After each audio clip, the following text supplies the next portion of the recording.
अच्छा शरफू, आपकी किस्मत अच्छी कि आप शादी पे नहीं गए।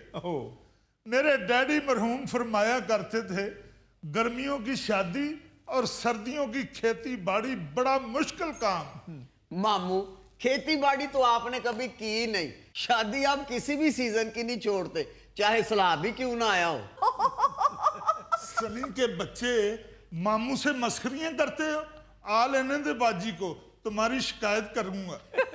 चले बाजी को भी बता दीजिएगा, पहले यह तो बताएं कि शादी में हुआ क्या है। वही जो हमेशा से होता आया, खुराक की कमी और मामू की नापसंदीदा डिशें। सनी यहाँ बैठ के बातें बना रहे हो, वहां मुझे आपने पानी तक नहीं पूछा। अस्तगफिरुल्लाह। मामू, गुलजार साहब से कह के आपको ठंडे पानी की बोतलें भिजवाई तो थी, और क्या हाथ धोने वाले हमाम के साथ पाइप लगा के आपके मुंह में ठूंस देता।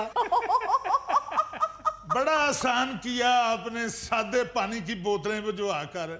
उधर कोल्ड ड्रिंक भी पड़ी हुई थी, वो भिजवाते हुए आपको मौत पड़ रही थी। 1.5 लीटर की बोतलें मुझे मुंह चढ़ा रही थी। मामू, वो तो मैंने इसलिए नहीं भेजी, दिल साहब की शादी पे भी आपने 1.5 लीटर वाली बोतल में आलू बुखारे की चटनी डाल ली थी। ओए होए, चाय पी के मुझे तो होश आई है। यकीन करो, मुझे तो नींद के मारे चक्कर आ रहे थे। बिटिया, अगर चाय बनाई थी तो मेरे लिए भी बना लेती, मैं भी सफर करके आया हूँ। सॉरी मामू, ज़हन में नहीं रहा। जाओ शरफू, मामू को चाय बना कर दो। शरफू, आप सनी को चाय बना दो, मैं यही पी लेता हूँ। मामू ना पिए, इसमें चीनी ज्यादा है। चीनी ग्रोथ के लिए अच्छी होती है। और कितनी को ग्रोथ चाहते हैं आप? इस सोफे पे अकेला बैठना चाह रहे हैं? बनाकर लाओ चाय सनी के लिए। मामू, आपके अब्बू ने कभी किचन के बारे में कुछ नहीं बताया कि वो काम भी बहुत मुश्किल होता है। किचन के बारे में नाना अब्बू के ख्यालात बिल्कुल मामू जैसे थे। हम जब भी नानी अम्मी के घर जाते थे, नाना अब्बू या तो कुछ खा रहे होते थे या नानी अम्मी उनके लिए कुछ बना रही होती थी। और मामू क्या करते थे? मैं धमाल डालता था। तुमने डालनी है? मामू किचन से सेहन तक और सेहन से किचन तक ट्रांसपोर्ट का काम करते थे। नाना अब्बू को रोटी ला के देते थे और बीच में से एक आध बोटी खुद भी खा लेते थे। और सेहन में ऐसे चक्कर लगाते थे जैसे बेलने में बैल दौड़ता है। क्यों फजूल बातें कर रहे हैं? आप तो उस वक्त बहुत छोटे थे, आपको क्या पता हो? इसी कमबख्त को तो पता है, इसको झूले देने के लिए कंधे पे बिठा के मैं दौड़ता था, और कोई मुझे चुड़ैले नहीं चिमड़ी हुई थी। ओहो सनी, फ्रिज बिल्कुल खाली पड़ी हुई है, मुझे बाजार से कुछ चीजें ला दो। आओ, मैं तुम्हें लिस्ट बना कर देती हूँ। सनी, तुम अब बादामों वाली खताइयां क्यों नहीं लेकर आते? मामू, वो बेकरी सील हो गई है। सील हो गई है? क्या वो जाली बादाम डालते थे? जी, वो प्लास्टिक के बादाम डालते थे। बहू तो चाय बिल्कुल मजेदार नहीं बनाती। वाह, सारी पी भी गए हैं और आपको मजेदार भी नहीं लगी।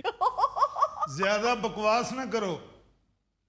तुम ऐसा करो कि मुझे कुछ खाने के लिए ला दो। क्या बनाया है?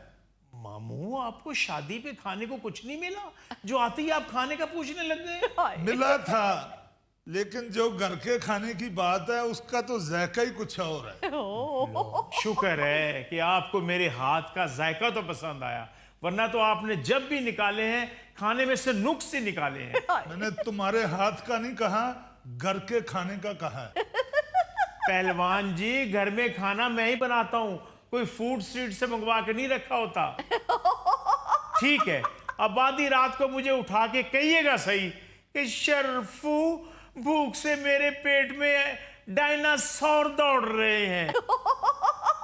ये डायनासोर से याद आया, भाईजान और दुरानी अंकल नजर नहीं आ रहे।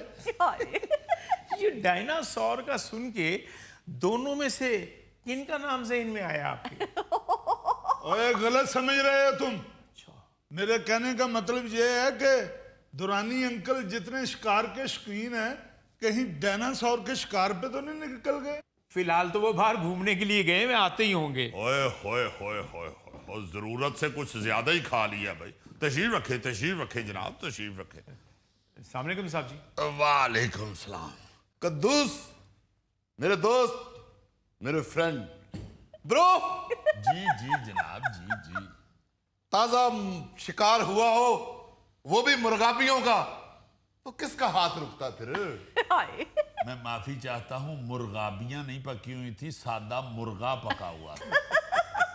और आपने सिर्फ इतना शिकार किया था कि बंदूक सीधी करके दुकानदार से कहा था वो वाला निकाल दो। मैं ज्यादा बारीकियों में नहीं पड़ता। अच्छा जी। मुझे जहां भी वैसी जानवर नजर आए, मैं उसको जंगल डिक्लेयर कर देता हूं। ये जितना जोर तुम जंगल डिक्लेयर करने पे लगा रहे हो, उतने जोर से गोली क्यों नहीं चलाते? ओहो दुरानी अंकल, बंदूक नीचे करें। सड़क पे गाड़ी का शाख टूटा तो वो नीची हो गई, और तुम मेरी बंदूक नीचे करवा रहे हो। आखिर इंसान शिकार करे तो कहां करे? दुरानी, मैं तो कहता हूं कि अल्लाह का शुक्र है मेन रोड पे ही गाड़ी का शॉक टूट गया और हम जंगल नहीं पहुंचे। अगर जंगल पहुंच जाते, वहां जाके शॉक टूट जाता, तो भाई बंदर को तो मैकेनिक का काम भी नहीं आता। बंदर मैकेनिक बन भी नहीं सकता, ओहो। क्योंकि वो ऐसे से करता है, ऐसे से करता है। चाबी कैसे पकड़ेगा, प्लास कैसे पकड़ेगा? बनमानस भी नहीं, उसकी तो शक्ल मिलती है मैकेनिक से। नो नो नो, वो हड्डराम होता है, हड्डराम। टांग पे टांग रख के इधर उधर देखता रहता है, या बड़ा टाइम मिले तो बीवी की जुएं निकाल लेता है। हाँ, अलबत्ता एक दफा जंगल में गाड़ी की बैटरी डाउन हो गई। Adventure, good, adventure. वाह। वैसे तो तुम्हारे साथ बैठना भी मेरे लिए एडवेंचर ही हो। ओ यस। हाँ, तो जब बैटरी डाउन हो गई गाड़ी की, तो मैंने गैंडे की मिन्नत की। वो मान गया, फौरी मान गया। उसने पहचान लिया कि ये दुरानी है। गुड। उसने फिर गाड़ी को धक्का लगाया, और फ्री में धक्का नहीं लगवाया गैंडे से। अच्छा। इस तरह तो फिर दुरानी का रिकॉर्ड खराब होता ना। वाह। गाड़ी में शटाला पड़ा हुआ था, मैंने सारा शटाला उसको गैंडे को खिला दिया। गुड। अपने हाथों से। वाह वाह, उसने दुआएं दी होंगी बड़ी। हाँ, आप शिकार पे नहीं गए? और नहीं भाई, कौन से शिकार पे जाना था, मेन रोड पे ही गाड़ी का शॉक टूट गया। वो तो फोन करके मैकेनिक को बुलाया, उसने बताया जी कि शॉक तो बड़ी देर का टूटा हुआ है, ये दुरानी साहब पता नहीं कैसे गाड़ी लेके घूमते फिरे हैं। वैसे एक दफा मैंने अब्दुल सलाम को बिठाया था गाड़ी में, इसके बैठने से कड़क की आवाज आई। अच्छा। मैंने तभी अंदाजा लगा लिया था कि गाड़ी का लक टूट गया। और लक नहीं टूटा दुरानी अंकल, शाख टूटा। जब पता चल गया था कि शिकार पे नहीं जा सकते, तो हम ऐसे शादी पे चले जाते। ओ भाई, लोग तो मरवतन कह देते हैं बमाए अहले खाना आए, मगर ये जरूरी तो नहीं है ना कि अब सारा खानदान ही जाए। 2 बंदे ज्यादा से ज्यादा चले जाए बहुत है। हाँ। वैसे भी तुम अब्दुल सलाम को ले गई हो, इससे ज्यादा उन पे क्या बोझ डालना था। मैं भी चला जाता, दुरानी बेचारा पीछे बोर होता रहता। भाईजान सीधे तरीके से बताएं, पीछे से पार्टी होती रही है, वो भी देसी मुर्गे की। क्या? बात को मत बदलो, एक गाड़ी का शॉक तोड़ दिया, ऊपर से बकबक कर रहे हो। भाईजान मुझे ख्वाब आनी थी कि गाड़ी का शाख टूट गया। जब गाड़ी में शार्क बैठेगी तो शार्क ही टूटेगा। दुरानी अंकल, आप किस किस्म के शिकारी हैं? आपको व्हेल मछली और शार्क में फर्क ही नजर नहीं आता। दफा जाओ शरफू। जी। आप हद करती हैं। पहले मेरे भाई को बारात पे खाना नहीं मिला, ऊपर से आप दोनों ने चढ़ाई कर दी इसके ऊपर। क्या कह रही है भाभी जान? अब्दुल सलाम को शादी में खाना नहीं मिला? जी हाँ। तो आपने 1122 पे फोन क्यों नहीं किया? ये इमरजेंसी है। ओ भाई, एक मिनट ठहर जाओ। 1122 इसको खाना नहीं मिला जी। मैं तो इस फिक्र में पड़ा हुआ था कि ये शादी पे पहुंच गया, अब बाकी बारातियों को खाना मिल जाए। सही। आपकी लाडली बहू और बेटे को कहा था कि मामू को पूछते रहना, लेकिन उन्हें सेल्फियों से फुर्सत मिले तब ना। ओहो मामा, बार बार मर्दों की तरफ जा जा के पूछना अच्छा तो नहीं ना लगता। ओ बीबी, खामन से बात करने के लिए तुम कितनी बार गई हो मर्दों वाली साइड पे? इतनी तुम पर्देदार। चलो मामू को ना पूछा, मुझे कौन सा आगे पूछती रही हो? ओहो, वो क्यों पूछती? शादी को उसकी फैमिली में तो नहीं हो रही थी। वो जिनके घर शादी थी उन्होंने पूछना था या इसने पूछना था? हाँ। वैसे भी अभी माशाल्लाह तुम्हारी उम्र ही क्या है, तुम कौन सा गिट्टे गोडों से रह गई हो। खुद उठ के भाग दौड़ के खाना पकड़ो, बल्कि बच्चों को भी खिलाओ। मैं तो इसलिए कह रही हूँ कि मेरी साथ वाली टेबल पे जो फैमिली बैठी थी ना, उनकी बहू बार बार आगे अपनी सास से पूछ रही थी कि अम्मी जान और कोई चीज लेकर आऊं आपके लिए। मामा वो तो इसलिए बार बार अपनी सास से पूछ रही थी क्योंकि उसकी सास का पेट खराब था। वो तो अपनी सास को छेड़ रही थी। फजूल बातें ना करो, एक मर्तबा नहीं तुमने पूछा, ना मुझे ना मामू को। अम्मा, आप तो बिला वजह इस पे नाराज हो रही हैं। इसमें इसका कसूर नहीं है। लो आ गया इंटरनेशनल जोरू का गुलाम। जरा अपना हाथ दिखाएं। क्यों, नजूमियों का काम भी सीख लिया आपने? नहीं, मैं ये देखना चाहता हूं कि आपके हाथों की मेहंदी अभी उतरी है कि नहीं। ये देख रही हैं आप ही। अब आजकल के बच्चे भी उठ के मेरा मजाक उड़ाएंगे। ओ मामू, उठ के आप अपने लिए तो खाना डाल नहीं सके। वो जो फुफो नसरीन की नंद जिनको तलाक हुई है, आप उनको 4 दफा खाना देने गए हैं।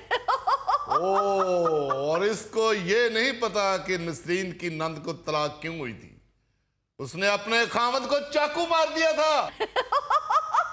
खामद को? जी, और मैंने सुना है कि वो हर मोटे बंदे को चाकू मार देती है। देखो जरा, बच्चों की गलतियों पे पर्दा डालने के लिए मेरे भाई के पीछे पड़ गए हैं। मामा, मैं शादी वाले दिन भी आपसे पूछती रही हूँ। मेहंदी वाले दिन तो मैंने खुद प्लेटें भर के आपके आगे रखी हैं। जी हाँ, मैं चश्मदीद गवाह हूं कि इसने आपको खाना दिया है। फिर शादी वाले दिन आपके कपड़े प्रेस करके इसने लटकाए हैं और आपके बाथरूम में टॉवल भी रखने गई है। देखा भाई, कैसे छोटी छोटी बातें अपने खावंद को बताती है। ख्याल तो ये सिर्फ अपनी बीवी का करता है। उसे तो पार्लर भी ले गया था तैयार करवाने के लिए। इतनी तौफीक नहीं हुई कि माँ को भी पूछ ले। अब्दुल सलाम, तुम्हारे जैसे फफे कुटने दरियाई घोड़े मगरमच्छों में भी लड़ाई करा देते हैं। मगरमच्छों में? हाँ कुदूस, तुमने शायद मगरमच्छों को लड़ते हुए देखा नहीं। इतना बड़ा आप तो मुंह खोलते हो। मगरमच्छ का ही मुंह खुला हुआ देखकर किसी दानश्वर ने कहा था, मेरा मुंह मत खलवाओ। ओ मामा, सीधी सी बात है। आप लोगों को तो वो सारी फैमिली जानती थी। पिंकी का कोई वहां पे वाकिफ नहीं था, इसीलिए ये खामोश होकर बैठी रही। हाँ, वो खामोश होकर बैठी रही, पर तुम्हारी तो जुबान कैंची की तरह चल रही थी ना।